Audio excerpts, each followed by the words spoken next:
Genesis, chapter 47. Then Joseph went and told Pharaoh, and said, My father and my brothers, their flocks and their herds and all that they possess, have come from the land of Canaan, and indeed they are in the land of Goshen. And he took 5 men from among his brothers and presented them to Pharaoh. Then Pharaoh said to his brothers, What is your occupation? And they said to Pharaoh, Your servants are shepherds, both we and also our fathers. And they said to Pharaoh, We have come to dwell in the land, because your servants have no pasture for their flocks, for the famine is severe in the land of Canaan. Now therefore, please let your servants dwell in the land of Goshen. Then Pharaoh spoke to Joseph, saying, Your father and your brothers have come to you. The land of Egypt is before you.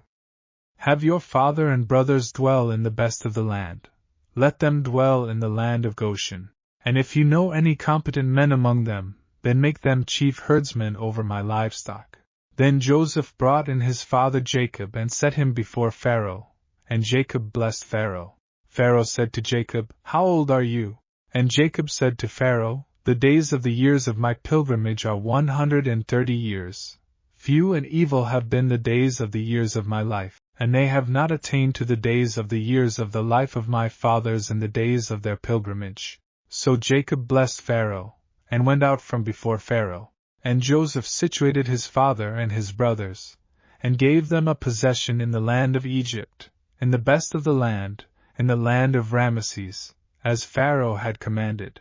Then Joseph provided his father, his brothers, and all his father's household with bread, according to the number in their families.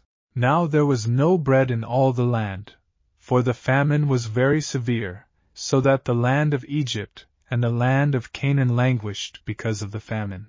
And Joseph gathered up all the money that was found in the land of Egypt and in the land of Canaan, for the grain which they bought. And Joseph brought the money into Pharaoh's house. So when the money failed in the land of Egypt and in the land of Canaan, all the Egyptians came to Joseph and said, Give us bread, for why should we die in your presence? For the money has failed. Then Joseph said, Give your livestock, and I will give you bread for your livestock, if the money is gone. So they brought their livestock to Joseph, and Joseph gave them bread in exchange for the horses, the flocks, the cattle of the herds, and for the donkeys.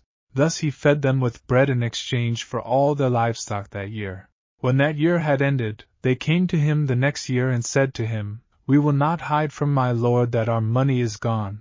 My lord also has our herds of livestock. There is nothing left in the sight of my lord but our bodies and our lands. Why should we die before your eyes, both we and our land? Buy us and our land for bread, and we and our land will be servants of Pharaoh. Give us seed, that we may live and not die, that the land may not be desolate. Then Joseph bought all the land of Egypt for Pharaoh, for every man of the Egyptians sold his field, because the famine was severe upon them. So the land became Pharaoh's.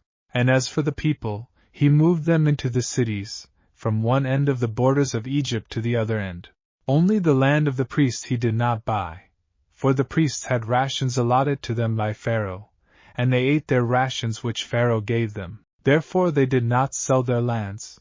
Then Joseph said to the people, Indeed I have bought you and your land this day for Pharaoh. Look, here is seed for you, and you shall sow the land.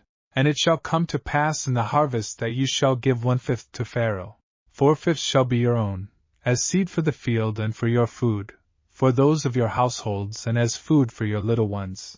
So they said, You have saved our lives. Let us find favor in the sight of my lord, and we will be Pharaoh's servants. And Joseph made it a law over the land of Egypt to this day, that Pharaoh should have 1/5, except for the land of the priests only, which did not become Pharaoh's. So Israel dwelt in the land of Egypt, in the country of Goshen, and they had possessions there and grew and multiplied exceedingly. And Jacob lived in the land of Egypt 17 years. So the length of Jacob's life was 147 years. When the time drew near that Israel must die, he called his son Joseph and said to him, Now if I have found favor in your sight, please put your hand under my thigh, and deal kindly and truly with me. Please do not bury me in Egypt, But let me lie with my fathers. You shall carry me out of Egypt, and bury me in their burial place. And he said, I will do as you have said. Then he said, Swear to me. And he swore to him. So Israel bowed himself on the head of the bed.